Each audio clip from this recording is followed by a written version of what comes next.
Hello दोस्तों, मैं माधुरी आप सबका स्वागत करती हूँ जीवन उन्नति पथ पे। तो आज हम लोग पॉलिटी का एमसीक्यू देखेंगे। 70+ क्वेश्चन है और टॉपिक रहेगा न्यायपालिका, जुडिशियरी से संबंधित 70+ क्वेश्चन देखेंगे। तो आइए बिना लेट किए, समय बर्बाद किए शुरू करते हैं। तो पहला क्वेश्चन है, भारतीय संविधान के अनुच्छेद 124 का 4 का संबंध किससे है? सर्वोच्च न्यायालय के मुख्य न्यायाधीश को पद से हटाने के लिए। निम्नलिखित कथनों पर विचार कीजिए और कौन से सही हैं उसको ढूंढने बोल रहा है। मास्टर ऑफ रोस्टर का तात्पर्य मामलों की सुनवाई हेतु पीठों का गठन करने के मुख्य न्यायाधीश के विशेषाधिकार से है। तो सही है, ऑप्शन ए हो जाएगा इसका सही आंसर। केवल एक सही है। लोक अदालतों के संदर्भ में निम्नलिखित कथनों पर विचार कीजिए। लोक अदालत के समनीय व असमनीय दोनों प्रकार के अपराधों पर अधिकारिता गलत, सिर्फ समनीय पे प्राप्त है। जन उपयोगी सेवा से संबंधित मामलों के निपटान के लिए अस्थायी लोक अदालतों की व्यवस्था की गई है। 2 सही हो जाएगा। तो इसका आंसर हो जाएगा ऑप्शन बी, केवल 2 हो जाएगा सही। उच्चतम न्यायालय के संबंध में निम्नलिखित कथनों पर विचार कीजिए। उच्चतम न्यायालय के न्यायाधीश के पद पर नियुक्त हेतु न्यूनतम आयु 55 वर्ष है। नहीं, न्यायाधीश के पद पर नियुक्त होने के लिए कोई न्यूनतम आयु नहीं होता है। उच्चतम न्यायालय के न्यायाधीश की सेवानिवृत्ति की आयु 65 वर्ष है। ये सही है। कितना भी उम्र का कोई बना हो न्यायालय में न्यायाधीश, अगर उसका उम्र 65 वर्ष हो गया है तो उसको अब अपना वो क्या बोलते हैं सेवानिवृत्ति दे देना होगा, अब काम से हट जाना होगा। उच्चतम न्यायालय में न्यायाधीशों की अधिकतम संख्या मुख्य न्यायाधीश को छोड़कर 33 है। सही है। तो 2 और 3 सही है। तो इसका आंसर हो जाएगा ऑप्शन बी। भारत के किसी राज्य में उच्चतम न्यायालय के न्यायाधीश किसके द्वारा नियुक्त किए जाते हैं? भारत का राष्ट्रपति द्वारा। 217 अनुच्छेद में वर्णित है ये। न्यायिक पुनरावलोकन के संदर्भ में निम्नलिखित कथनों पर विचार कीजिए। कर लेते हैं विचार। भारतीय संविधान ने न्यायिक पुनरावलोकन की शक्ति स्पष्ट रूप से उच्चतर न्यायपालिका को प्रदान की है। सही। अमेरिकी संविधान के किसी भी प्रावधान में न्यायिक पुनरावलोकन की अवधारणा का स्पष्ट रूप से उल्लेख नहीं किया गया है और यहाँ लिखा हुआ नहीं। तो ऑप्शन 2 हो जाएगा गलत। और इसमें पूछ रहा है सही नहीं है, तो जो गलत है वही हो जाएगा इसका आंसर, केवल बी। उच्चतम न्यायालय के न्यायाधीश के वेतन, भत्ते, अन्य सुविधाएं, छुट्टी और पेंशन के संबंध में निम्नलिखित कथनों पर विचार कीजिए। इनका निर्धारण समय समय पर संसद द्वारा किया जाता है। बिल्कुल किया जाता है। ये संसद द्वारा मतदेय है। नहीं, ये संसद द्वारा नहीं है। इनका भुगतान भारत के आकस्मिक निधि से किया जाता है। गलत, संचित निधि से किया जाता है। तो इसमें क्या पूछ रहा है, कौन से कथन सत्य नहीं है? तो 2 और 3 सत्य नहीं है। तो इसका आंसर हो जाएगा ऑप्शन बी। सर्वोच्च न्यायालय के न्यायाधीशों को पद से हटाए जाने की प्रक्रिया के संबंध में कौन से कथन सत्य है? इन्हें साबित कदाचार या असमर्थता के आधार पर हटाया जा सकता है। ऑप्शन ए सही हो जाएगा इसका आंसर। हटाए जाने का प्रस्ताव लोकसभा में 50 सदस्यों या राज्यसभा में 50 सदस्यों के हस्ताक्षर के साथ ही अध्यक्षता या सभापति को दिया जा सकता है। गलत, लोकसभा में 100 सदस्य और राज्यसभा में 50। तो ऑप्शन 2 हो जाएगा इसका गलत। और 3 में क्या दिया हुआ है, दोनों सदनों में यह प्रस्ताव सदन के कुल सदस्य संख्या के 2/3 बहुमत द्वारा पारित होना चाहिए। तो ये हो जाएगा इसका गलत। तो इसका आंसर हो जाएगा केवल एक से, सिर्फ एक ही सही है। तो option A is the right answer. रीट के संदर्भ में निम्नलिखित कथनों पर विचार कीजिए। संसद किसी अधीनस्थ न्यायालय को रीट जारी करने हेतु सशक्त कर सकती है। कर सकती है। बंदी प्रत्यक्षीकरण रीट को निजी प्राधिकरण के खिलाफ जारी किया जा सकता है।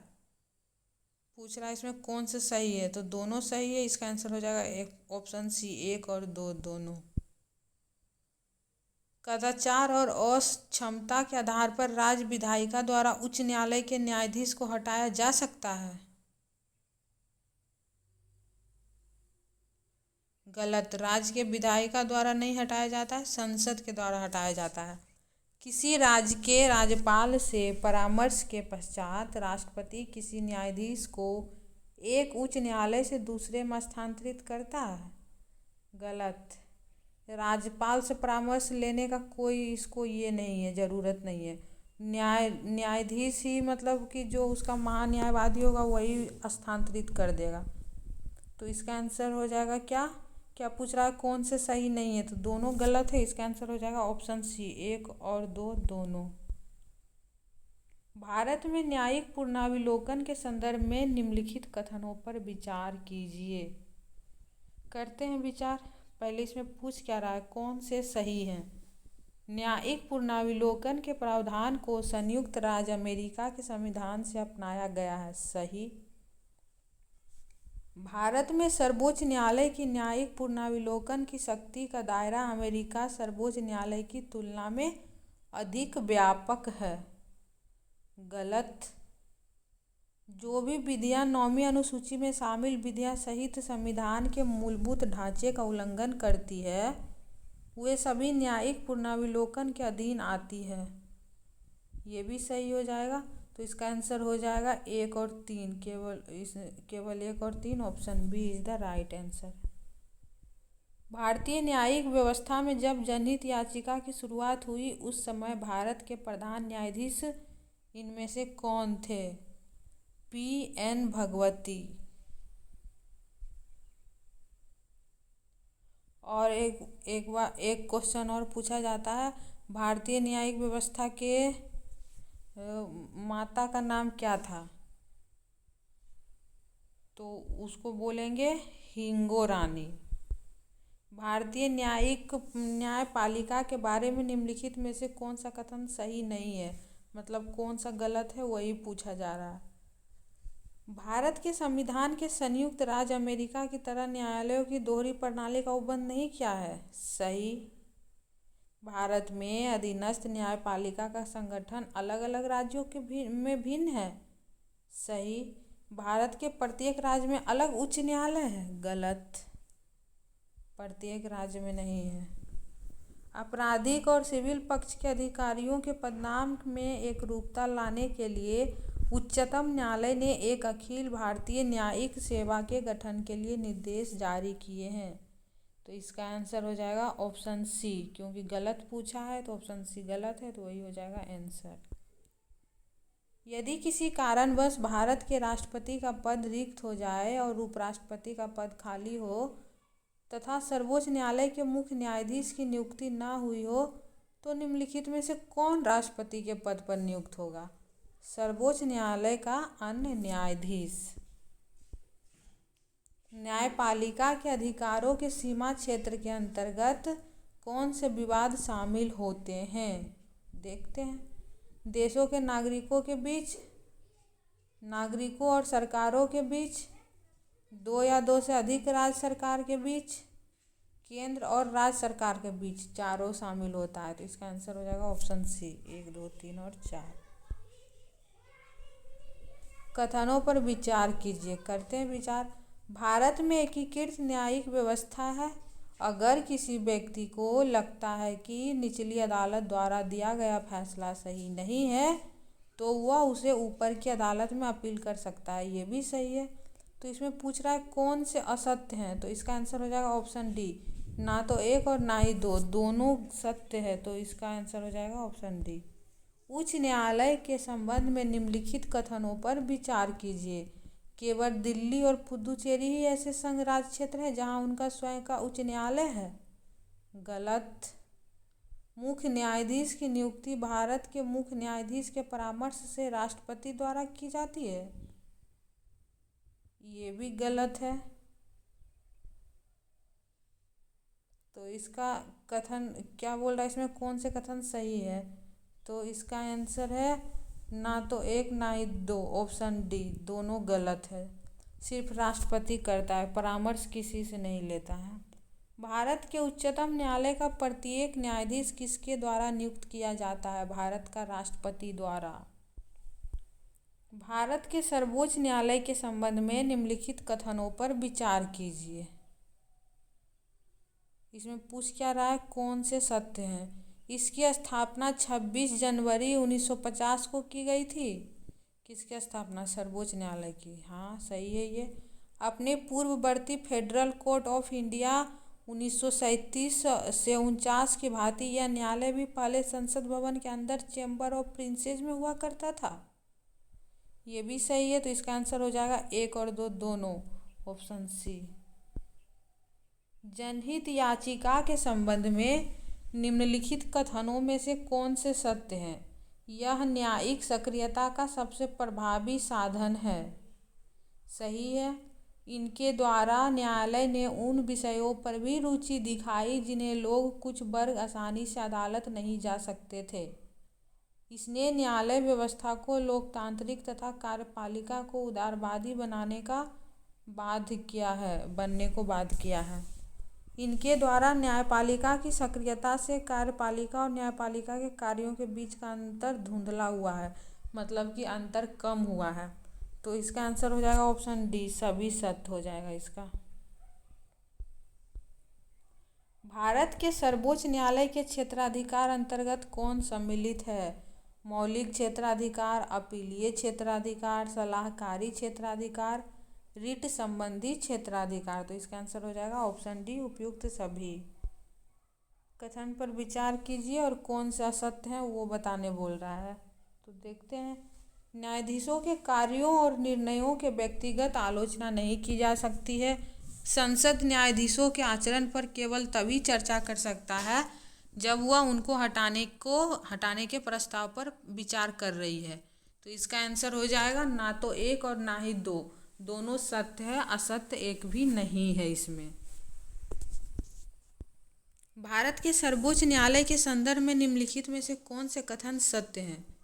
इसके आदेश सभी अदालतों को मान्य होते हैं। सही। यह उच्च न्यायालय के न्यायाधीश का स्थानांतरण कर सकता है। सही।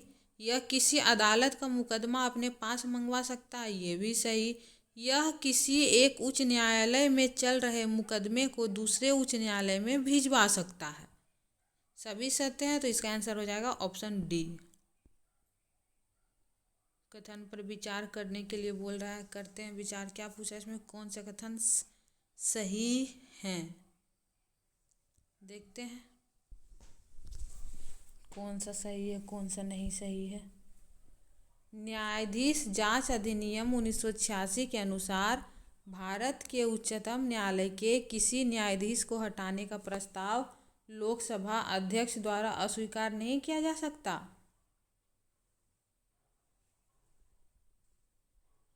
नहीं, ये गलत हो जाएगा। भारत का संविधान यह परिभाषित करता है और ब्यौरे देता है कि क्या क्या भारत के उच्चतम न्यायालय के न्यायाधीश की अक्षमता और सिद्ध कदाचार के अंतर्गत शामिल है। ये भी गलत। भारत के उच्चतम न्यायालय को न्यायाधीश की महाभियोग की प्रक्रिया के ब्यौरे न्यायाधीश जांच अधिनियम 1968 में दिए गए हैं। सही। यदि किसी न्यायाधीश के महाभियोग के प्रस्ताव को मतदान हेतु लिया जाता है तो विधि द्वारा अपेक्षित है कि यह प्रस्ताव संसद के प्रत्येक सदन द्वारा समर्थित है और उस सदन की कुल सदस्य संख्या के बहुमत द्वारा तथा संसद के उस सदन के कुल उपस्थिति और मत देने वाले सदस्यों के कम से कम 2/3 द्वारा समर्थित हो। तो इसका आंसर हो जाएगा 3 और 4, ऑप्शन सी सही हो जाएगा इसका। संविधान के 15वें संशोधन के द्वारा उच्च न्यायालय के न्यायाधीश की सेवानिवृत्ति की आयु सीमा को 60 वर्ष से बढ़ाकर 62 वर्ष कर दिया गया है। बिल्कुल सही है ये तो। संविधान के 54वें संशोधन के द्वारा सर्वोच्च न्यायालय के न्यायाधीश के वेतन में वृद्धि की गई थी। किया गया था, तो इसका आंसर हो जाएगा ऑप्शन सी 1 और 2 दोनों सही है। न्यायपालिका के अधिकार के संबंध में निम्नलिखित कथन पर विचार कीजिए। न्यायपालिका को व्यक्ति के अधिकारों की रक्षा करने का दायित्व सौंपा गया है। सही। सर्वोच्च न्यायालय के पास मौलिक अधिकारों के विरुद्ध किसी कानून को असंवैधानिक घोषित कर उसे लागू होने से रोकने का अधिकार है। 1 और 2 दोनों सही है, तो इसका आंसर हो जाएगा ऑप्शन सी। निम्नलिखित में से कौन से उच्चतम न्यायालय की आरंभिक अधिकारिता में आते हैं? भारत सरकार तथा एक या अधिक राज्यों के बीच का विवाद। सही। संसद के किसी सदन या राज्य विधानमंडल में हुए चुनाव पर विवाद। इसका हाई कोर्ट में जाता है, उच्चतम न्यायालय में नहीं जाता है, सुप्रीम कोर्ट में नहीं जाता, तो ये गलत हो जाएगा। भारत सरकार तथा किसी संघ राज्य क्षेत्र के बीच का विवाद, ये भी नहीं जाएगा उच्चतम न्यायालय में। 2 या अधिक राज्यों के बीच का विवाद निम्नलिखित कूटों के आधार पर सही उत्तर चुनिए। तो क्या बोल रहा है इसमें सही कौन सा है? तो 1 और 4 सही है, तो ऑप्शन सी हो जाएगा इसका सही आंसर।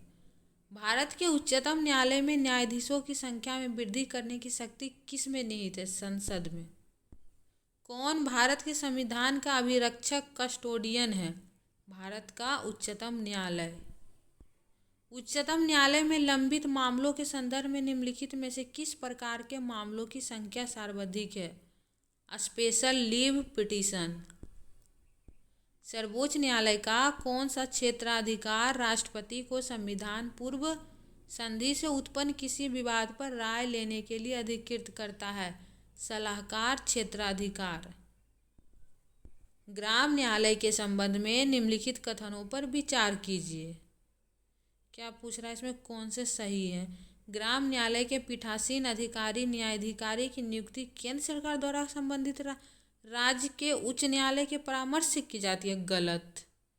ग्राम न्यायालय की स्थापना राष्ट्रीय विधिक सेवा प्राधिकरण अधिनियम 1987 के तहत की गई है। गलत। 2008 में किया गया है, तो इसका आंसर हो जाएगा ऑप्शन डी। ना तो 1 और ना ही 2, दोनों गलत है, सही कोई नहीं है। निम्नलिखित कथनों पर विचार कीजिए। मास्टर ऑफ रोस्टर का तात्पर्य मामलों की सुनवाई हेतु पीठ का गठन करने के मुख्य न्यायाधीश के विशेषाधिकार से है। सही।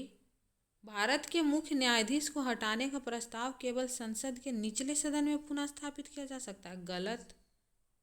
तो इसका आंसर हो जाएगा ऑप्शन ए, केवल 1 सही है। भारत में निशुल्क कानूनी सेवाओं के संदर्भ में निम्नलिखित में से कौन निशुल्क कानूनी सेवाएं प्राप्त करने के लिए पात्र नहीं है? देखते हैं कौन नहीं है। औद्योगिक कामगार पात्र है, सामूहिक आपदा के शिकार पात्र है, अन्य पिछड़े वर्ग ओबीसी के सदस्य पात्र नहीं है, महिलाएं और बच्चे पात्र है। ऐसा जरूरी थोड़ी है ना कि जो ओबीसी में आता है वो सब गरीब ही हो, अमीर भी हो सकता है, गरीब भी हो सकता है, तो देखने के बाद पता चलेगा, तो ये गलत हो जाएगा। राष्ट्रपति उच्च न्यायालय के किसी न्यायाधीश का एक उच्च न्यायालय से दूसरे उच्च न्यायालय में स्थानांतरण निम्नलिखित में से किसके परामर्श से करेगा? सर्वोच्च न्यायालय के मुख्य न्यायाधीश द्वारा। निम्नलिखित में से कौन सा सुमेलित नहीं है? देखते हैं। उच्च न्यायालय की रीट जारी करने की शक्ति अनुच्छेद 226 में। सही। उच्च न्यायालय द्वारा अधीनस्थ न्यायालय के अधीक्षण की शक्ति अनुच्छेद 227 में। सही। संसद का 2 या अधिक राज्यों के लिए एक ही उच्च न्यायालय स्थापित करने का अधिकार, ये भी सही है, 231 में वर्णित है। उच्च न्यायालय के सेवानिवृत्ति न्यायाधीश द्वारा विधि व्यवसाय करने पर निर्बंध। गलत। निर्बंध नहीं है 229 में, तो इसका आंसर हो जाएगा ऑप्शन डी, क्योंकि पूछ रहा था जो सुमेलित नहीं है उसके बारे में। राष्ट्रपति उच्च न्यायालय के किसी न्यायाधीश का एक उच्च न्यायालय से दूसरे उच्च न्यायालय में स्थानांतरण किसके परामर्श से करेगा? सर्वोच्च न्यायालय की मुख्य न्यायाधीश से। भारतीय न्यायपालिका के ऐतिहासिक प्रकरणों के बारे में निम्नलिखित युग्मों पर विचार कीजिए। करते हैं विचार। पूछ रहा है इसमें कौन से सही सुमेलित है? मेनका गांधी प्रकरण 1978 अनुच्छेद 21 के तहत विचरण और विदेश यात्रा का अधिकार है। सही। ओल्गा टेलिस प्रकरण 1985 अनुच्छेद 21 और 32 के तहत स्वस्थ और प्रदूषण मुक्त वातावरण का अधिकार है। गलत। MC मेहता प्रकरण 1986 अनुच्छेद 21 के तहत आजीविका पर अधिकार है। गलत। जो 2 का है वो 3 के साथ अटैच होगा, जो 3 का है वो 2 के साथ होगा। ओल्गा टेलिस प्रकरण हो जाएगा अनुच्छेद 21 के तहत, और MC मेहता प्रकरण हो जाएगा अनुच्छेद 21 और 22 के तहत। जस्टिस पुट्टास्वामी प्रकरण 2017 अनुच्छेद 21 के तहत निजता का अधिकार है। सही। तो इसका आंसर हो जाएगा केवल 1 और 4। Option A is the right answer.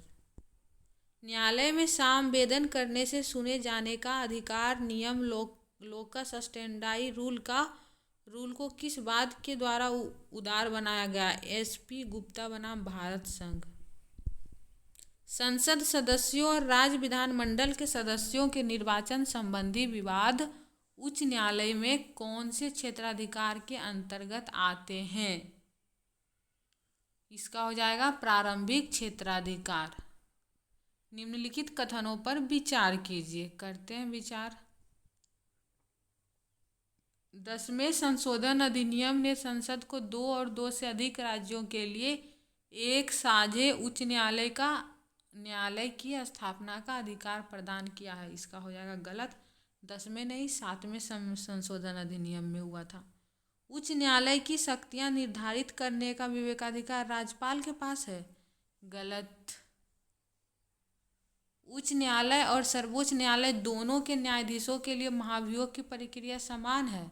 सही। तो इसका आंसर हो जाएगा ऑप्शन सी केवल 3। फौजदारी कानून के संबंध में निम्नलिखित कथनों पर विचार कीजिए।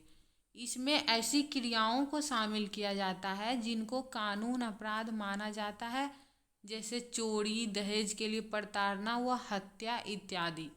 इसके अंतर्गत प्राथमिकी दर्ज होने पर पुलिस जांच करती है और अदालत में केस दर्ज कराती है। इसके अंतर्गत दोषी व्यक्ति को जुर्माने या जेल या दोनों की सजा दी जाती है। तो सत्य है सारा। इसका आंसर हो जाएगा ऑप्शन डी उपयुक्त सभी। न्यायपालिका के दायित्वों में निम्नलिखित में से कौन से बिंदु शामिल हैं? विवादों का निपटारा करना, न्यायिक समीक्षा करना, कानून की रक्षा करना, मौलिक अधिकारों का क्रियान्वयन सुनिश्चित करना। इसका ऑप्शन देना कोई भूल गया है नीचे वाला, तो इसका आंसर हो जाएगा ऑल सभी। उच्च न्यायालय के संदर्भ में निम्नलिखित कथनों पर विचार कीजिए। कर लेते हैं विचार। ये निचली अदालतों के फैसले पर की गई अपील की सुनवाई कर सकता है। बिल्कुल कर सकता है। ये मौलिक अधिकारों को बहाल करने के लिए रिट जारी कर सकता है। बिल्कुल। ये अन्य राज्यों के क्षेत्राधिकार में आने वाले मुकदमों को निपटारा भी कर सकता है। गलत। क्यों करेगा अन्य राज्यों के क्षेत्राधिकार में आने वाले मुकदमों का निपटारा? ये अपने अधीनस्थ अदालत को पर्यवेक्षण और नियंत्रण करते हैं। सही। तो इसका आंसर हो जाएगा 1, 2 और 4। Option B is the right answer. लोक अदालत न केवल न्यायालयों में लंबित मामलों को देखती है बल्कि उन विवादों का भी निपटारा करती है जो न्यायालय नहीं पहुंच पाते हैं। तो ये एक सही है। लोक अदालत में केवल अध्यक्ष के रूप में एक उच्च न्यायालय की सेवानिवृत्ति, मुख्य न्यायाधीश तथा सदस्यों के रूप में एक वकील एवं एक सामाजिक कार्यकर्ता ही होते हैं। गलत। लोक अदालत द्वारा दिए गए फैसले को किसी भी न्यायालय में चुनौती नहीं दी जा सकती।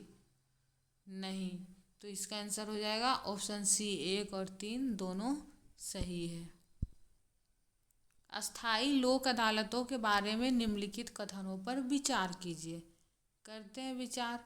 अस्थायी लोक अदालत की स्थापना सार्वजनिक उपयोग की सेवाओं से संबंधित मामलों से निपटने के लिए की गई है। बिल्कुल किया गया है। अस्थायी लोक अदालत का क्षेत्राधिकार ऐसे किसी भी मामलों से संबंधित होगा जो किसी भी कानून के अंतर्गत क्षमा योग्य अपराध नहीं है।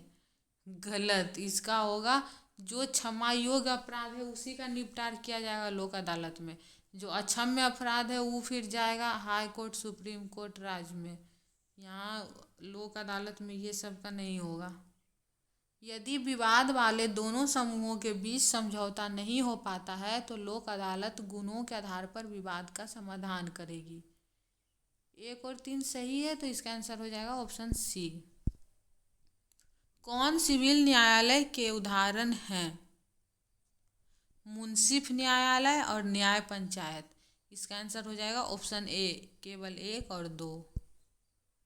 विचार करते हैं। जिला न्यायाधीश की नियुक्ति राज्यपाल करता है, सही। जिला न्यायाधीश का स्थानांतरण एवं निलंबित करने का अधिकार उच्च न्यायालय के पास है, सही। जिला न्यायाधीश न्यायिक एवं प्रशासनिक दोनों शक्तियों का प्रयोग करता है, ये भी सही। इसका आंसर हो जाएगा ऑप्शन डी, 1, 2 और 3। जनहित याचिका PIL के संबंध में निम्नलिखित कथनों पर विचार करें। PIL लोकस स्टेंडाई के पारंपरिक नियम का अपवाद है, सही।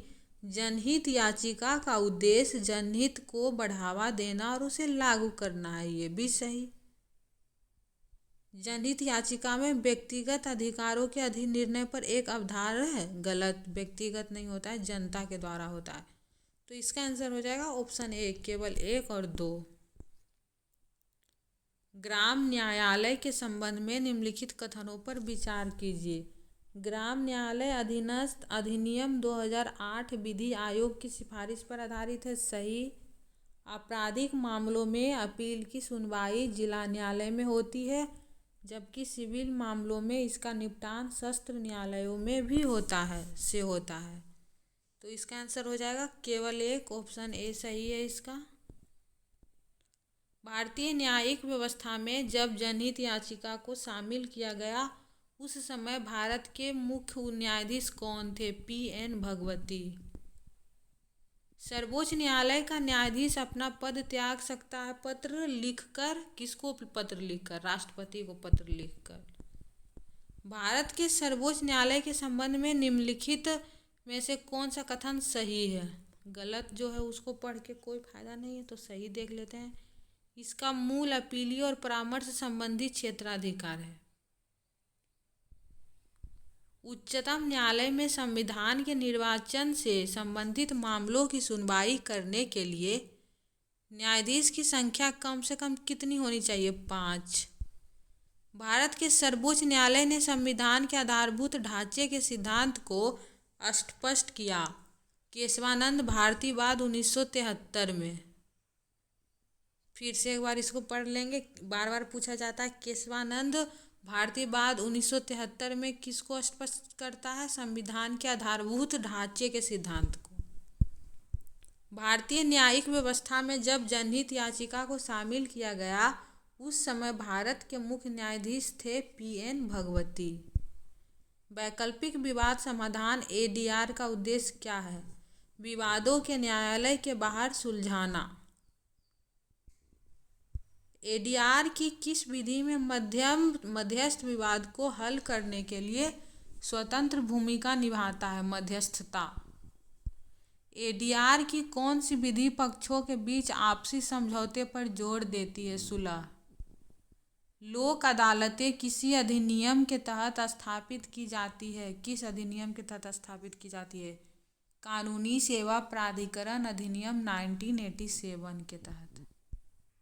मध्यस्थ और सुलह अधिनियम कब लागू हुआ था? 1996 में। लोक अदालत के निर्णय की प्रकृति क्या होती है? बाध्यकारी और गैर अपीलीय योग्य। मध्यस्थता के लिए पक्षकारों के बीच क्या आवश्यक है? लिखित अनुबंध। ADR के अंतर्गत कितनी विधियां मुख्य रूप से मानी जाती है? 4।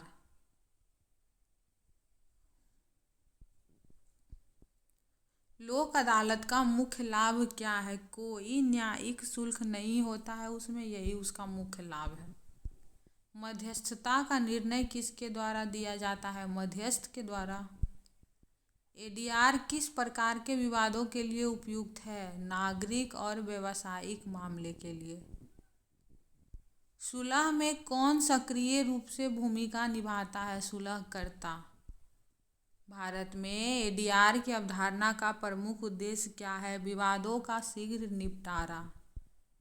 मध्यस्थता में अपील का प्रावधान किस कानून के तहत है? मध्यस्थता और सुलह अधिनियम 1996 के तहत। एडीआर के तहत कौन सी प्रक्रिया अधिक औपचारिक है? मध्यस्थता। लोक अदालत का गठन कौन करता है? विधिक सेवा प्राधिकरण। एडीआर का उपयोग किस प्रकार से विवादों में नहीं किया जा सकता? इसमें पूछ रहा है एडीआर का प्रयोग किस प्रकार के विवाद में नहीं कर सकते हैं, तो संवैधानिक अधिकार में नहीं कर सकते हैं। संपत्ति विवाद, व्यावसायिक विवाद और श्रमिक विवाद में कर सकते हैं। भारत में एडीआर प्रणाली का संवैधानिक आधार किस अनुच्छेद से संबंधित है? अनुच्छेद 39 का ए से। किस विधि में तीसरा पक्ष निर्णय नहीं देता बल्कि केवल सुझाव देता है? सुलह। Option B. एडीआर के तहत नेगोशिएशन का मुख्य उद्देश्य क्या है? पक्षकारों के बीच आपसी समझौता कराना। तो आज के लिए इतना ही रहने देते हैं, मिलते हैं नेक्स्ट वीडियो में, तब तक के लिए नमस्कार।